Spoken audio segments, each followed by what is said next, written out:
भाई एस के शुक्ला चैनल में आप सभी का स्वागत है।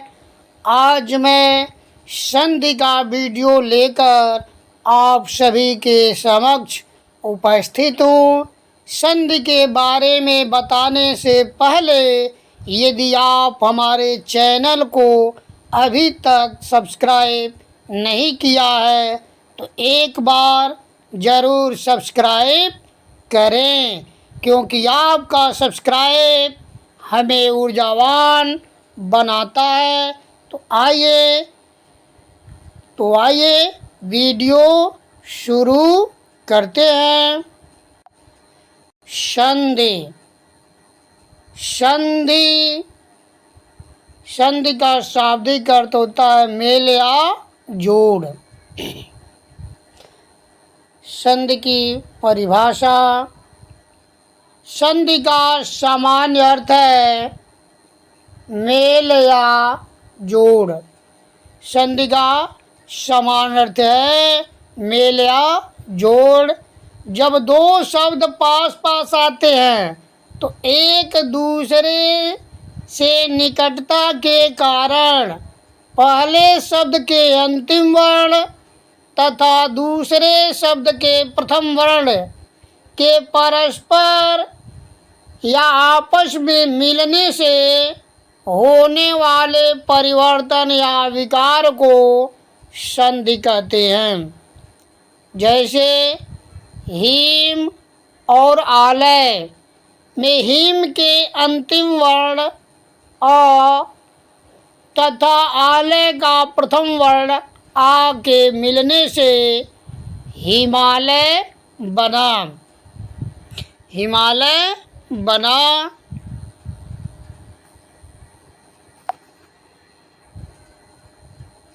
संधि के भेद। संधि के निम्नलिखित भेद होते हैं। स्वर संधि। दो स्वरों के परस्पर मिलने से होने वाले परिवर्तन या विकार को स्वर संधि कहते हैं।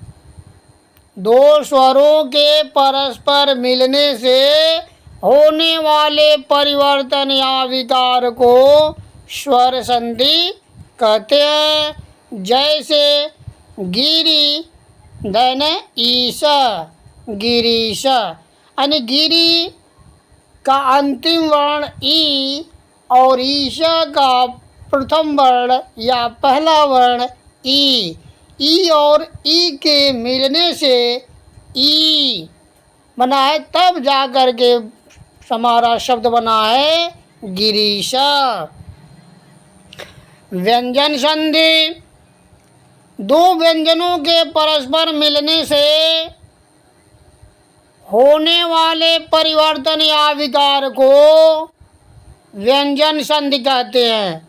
जब दो व्यंजन परस्पर आपस में मिलते हैं और उनके मिलने से जो परिवर्तन होता है उसे व्यंजन संधि कहते हैं। जैसे जगत धन नाथ, जगन्नाथ।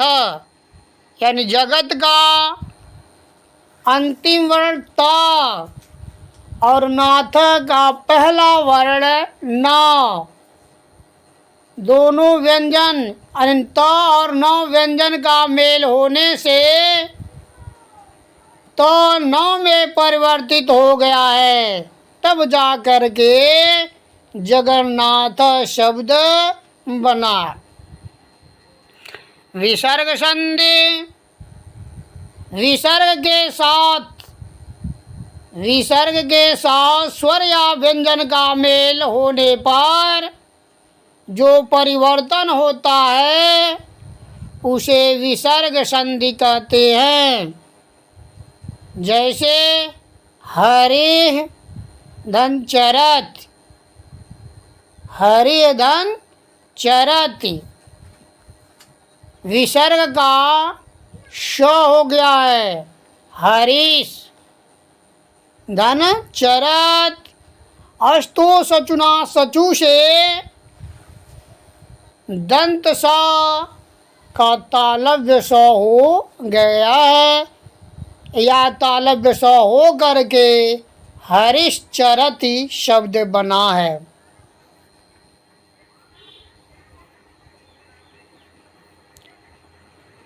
स्वर संधि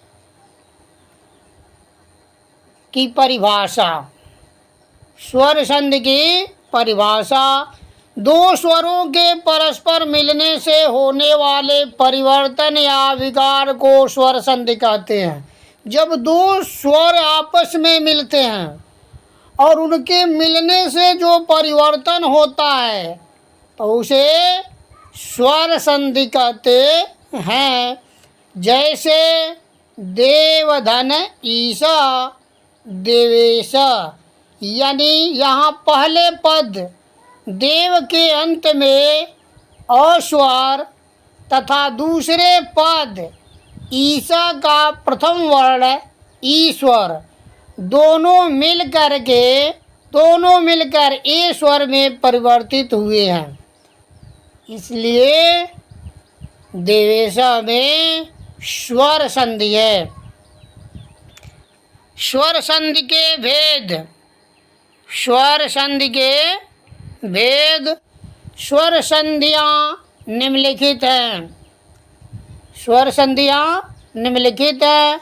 दीर्घ स्वर संधि, गुण स्वर संधि, यण स्वर संधि, वृद्धि स्वर संधि, अयादि स्वर संधि, पूर्वरूप स्वर संधि, पररूप स्वर संधि। स्वर संधि।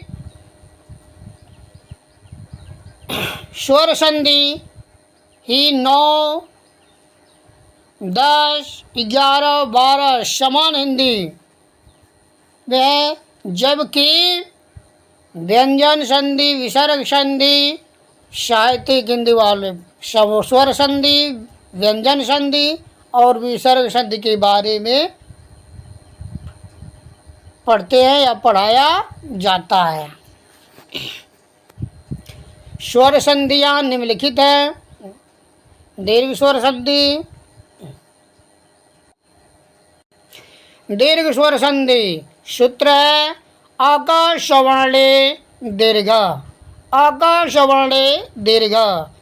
जब ह्रस्व या दीर्घ अग प्रत्याहार वर्ण, अग प्रत्याहार वर्ण के अंतर्गत 5 वर्ण आते हैं अ ई उ री ल री। यानी जब ह्रस्व या दीर्घ अग प्रत्याहार वर्ण अ ई उ री ल री के बाद समान स्वर आता है या समान स्वर आए तो उन दोनों के स्थान पर दीर्घ हो जाता है।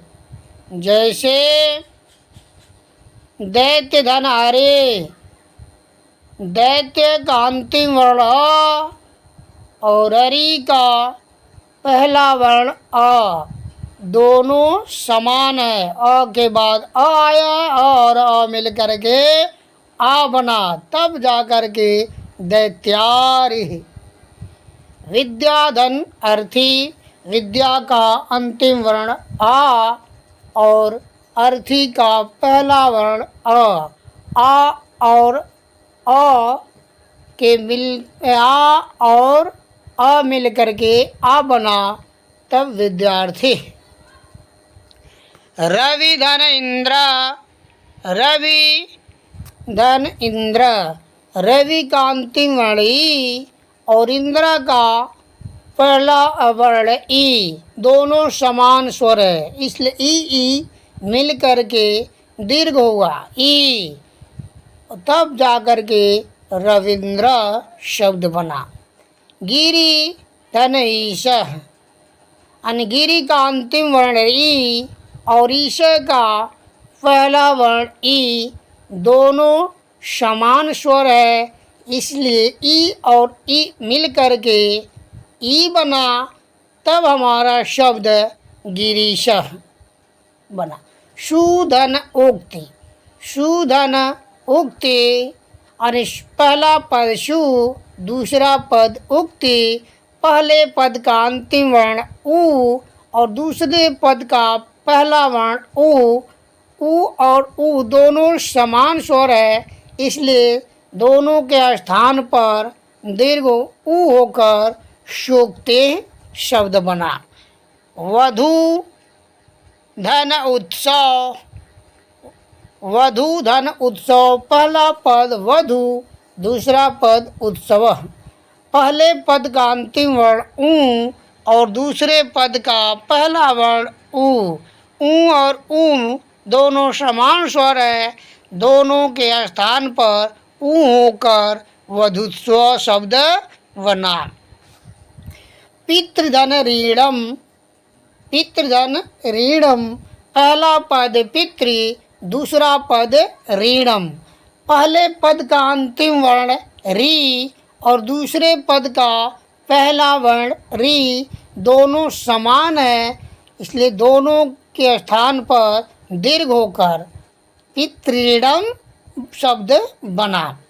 होतृधन ऋकार, होतृधन ऋकार, होतृ का अंतिम वर्ण री और ऋकार का पहला वर्ण री। री और री दोनों समान स्वर है, दोनों के स्थान पर दीर्घ री होकर होत्रिकार शब्द बना। लृ, लृधन लृकार, यानी लृ का अंतिम वर्ण री और लृधन और लृकार का पहला वर्ण री, यानी लृ धन लृ बराबर होता है री, क्योंकि लृ व री दोनों समान स्वर माना जाता है। लृ और री दोनों समान स्वर माना जाता है, इसलिए लृ धन लृ बराबर री, तो लृ धन लृकार, लृकार तो ऋकार शब्द बना।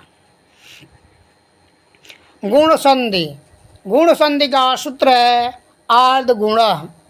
आद गुण, जब ओ या आ के बाद, जब ओ या आ के बाद ह्रस्व या दीर्घ ई उ री लृ आए तो उसके स्थान पर, तो उसके स्थान पर क्रमशः ए ओ और अल हो जाता है।